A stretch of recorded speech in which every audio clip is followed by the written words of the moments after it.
नमस्कार, मेरा नाम डॉक्टर अंकित चावला है। मैं कंसल्टेंट हूँ QRG health city hospital sector 16 Faridabad. आज मैं आपसे बात करना चाहूँगा घुटने के लिगामेंट्स और उसके स्ट्रक्चर्स के बारे में। तो सबसे पहले मैं आपको थोड़ा सा लिगामेंट्स के बारे में बताऊँगा एक बोन मॉडल पे। ये हमारे घुटने का एक मॉडल है जिसमें ऊपर की हड्डी थाई बोन और नीचे की लेग बोन्स हैं। इसके हमारे नी में दोनों बोन्स को कनेक्ट करते हुए 4 लिगामेंट होते हैं। एक होता है अंदर की तरफ जिसको हम बोलते हैं MCL, एक बाहर की तरफ लैटरल कोलैटरल लिगामेंट LCL, 2 घुटने के बीच में होते हैं, एक फ्रंट में जिसको हम ACL बोलते हैं एंटीरियर क्रूशिएट लिगामेंट, एक बैक साइड में होता है जिसको हम बोलते हैं पोस्टीरियर क्रूशिएट लिगामेंट। इसके अलावा हमारे नी जॉइंट में 2 गद्दियाँ होती हैं, मेनिस्कस बोलते हैं, कुशन लाइक स्ट्रक्चर्स। एक होता है अंदर की तरफ जिसको हम मीडियल मेनिस्कस बोलते हैं, एक बाहर की तरफ जिसको लैटरल मेनिस्कस बोलते हैं। इसके अलावा जोड़ पर एक स्मूथ लेयर होती है जिसको हम जो लुब्रिकेंट का काम करती है, इसको हम कार्टिलेज बोलते हैं। ये जो लिगामेंट्स हैं ये हमारे जॉइंट को स्टेबिलिटी प्रोवाइड करते हैं और जो मेनिस्कस हैं वो एक कुशन शॉक एब्जॉर्बर की तरह काम करते हैं। हमारे घुटने में कोई भी लिगामेंट इंजर हो सकता है, उसके कई कारण होते हैं। या तो हमारा कभी एक्सीडेंट हो जाए या कोई चोट लग जाए या फिर कोई स्पोर्ट्स खेलते हुए हमें ये इंजरी हो सकती है, जिसमें सबसे कॉमन जो इंजरी होती है वो होता है एंटीरियर क्रूशिएट लिगामेंट की।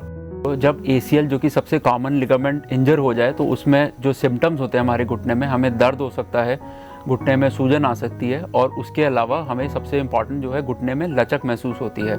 अगर हम भागना चाहे हम भाग नहीं सकते, हम ऊबड़ खाबड़ सर्विस अनइवन सरफेस पे चलना चाहे तो हम नहीं चल पाते। तो इसमें ACL के टीयर 2 प्रकार के हो सकते हैं, या तो ये पार्शियली टीयर हो सकता है या फिर ये कम्प्लीटली पूरी तरह टीयर हो सकता है। इसकी इंजरी का जो डायग्नोसिस है वो हम MRI से बनाते हैं। एक पेशेंट जब आता है सबसे पहले उसको क्लिनिकली एग्जामिन किया जाता है और ज़रूरत पड़ने पे MRI एडवाइस किया जाता है। तो ACL का इलाज ज़रूरी क्यों है? ACL लिगामेंट जो है एक जोड़ को स्टेबिलिटी प्रोवाइड करता है। तो अगर ACL हमारा लिगामेंट नहीं होगा तो जो हम करना चाहते हैं, जैसे हम भागना चाहते हैं, हम कोई स्पोर्ट खेलना चाहते हैं या तेज़ चलना चाहते हैं, अनइवन सरफेस पर चलना चाहते हैं, तो पहली चीज़ तो हम वो नहीं कर सकते। दूसरी चीज़ है अगर ACL लिगामेंट को अनट्रीटेड छोड़ दिया जाए तो जो कि जोड़ में थोड़ी सी इनस्टेबिलिटी रहती है, जोड़ लचक मारता रहता है, तो आने वाले टाइम में जो मैंने आपको बताया कार्टिलेज, उसमें घिसाव आ सकता है, जोड़ की हमारी ओवरऑल लाइफ कम हो सकती है। इसके अलावा जो आसपास मेनिस्कस हैं, जो दोनों मेनिस्कस हैं, उसमें भी इंजरी हो सकती है। तो ACL का ट्रीटमेंट जो है वो डिपेंड करता है कि पार्शियली टॉर्न है या फिर वो कम्प्लीटली टॉर्न है। अगर पार्शियल टीयर है ACL का तो वो फिजियोथेरेपी, रिहैबिलिटेशन और मेडिसिन से ठीक हो सकता है। और अगर ACL का कंप्लीट टीयर है, मतलब कि ACL पूरा फटा हुआ है, तो नॉर्मली ये लिगामेंट अपने आप हील नहीं करता है।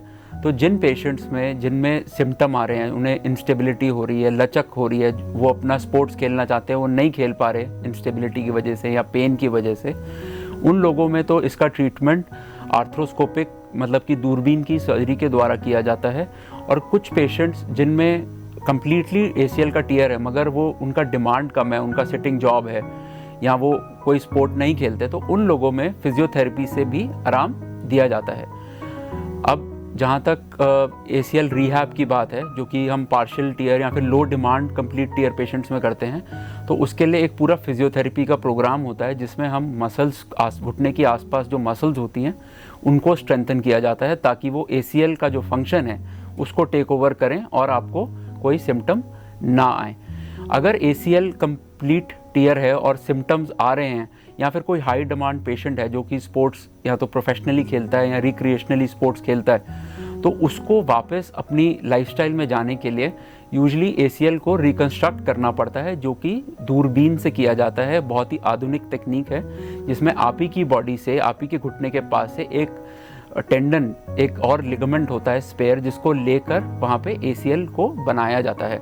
अब ACL की सर्जरीज़ के बारे में बहुत मिथ हैं कि हम उसके बाद चल नहीं पाएंगे और हमारा रिहैब कितना रहेगा या कैसा, तो उसके बारे में मैं आपको बताना चाहता हूँ। जो कि दूरबीन से सर्जरी करने का ये फ़ायदा है कि ACL की सर्जरी के बाद कोई भी रेस्ट नहीं होता है, आप नेक्स्ट डे पूरा वेट डालकर चल सकते हैं। एक ब्रेस आपको दिया जाता है जो कि 6 वीक्स तक आपको पहन के चलना पड़ता है। नेक्स्ट डे से आपके घुटने मोड़ने की एक्सरसाइजेज और मसल स्ट्रेंथनिंग एक्सरसाइजेज शुरू करवा दी जाती हैं। और आप अगर ऑफिस जाना चाहें, आप विदिन 10 डेज़ आप ऑफिस जाके अपना सिटिंग जॉब रिज्यूम कर सकते हैं। जो ACL का एक्सरसाइज का प्रोग्राम है वो 6 वीक्स तक चलता है और धीरे धीरे जैसे जैसे स्ट्रेंथ आती जाती है आपको ब्रेस हटा दिया जाता है और आपको एक्टिविटी बढ़ाई जाती है। अगर आप स्पोर्ट्स में वापस जाना चाहें तो वो स्पोर्ट्स में वापस जाने का समय 6 से 9 महीने होते हैं, क्योंकि इतना टाइम लिगामेंट में मजबूती आने में लगता है। तो अगर आपको ACL लिगामेंट की कोई भी तकलीफ़ है तो प्लीज़ उसे इग्नोर मत करिए, उसका ट्रीटमेंट करवाइए। ट्रीटमेंट केवल सर्जरी ही नहीं है, इवन फिजियोथेरेपी और रिहैबिलिटेशन भी एक ट्रीटमेंट है। तो ज़रूर कंसल्ट करिए एंड अपना इलाज करवाएं।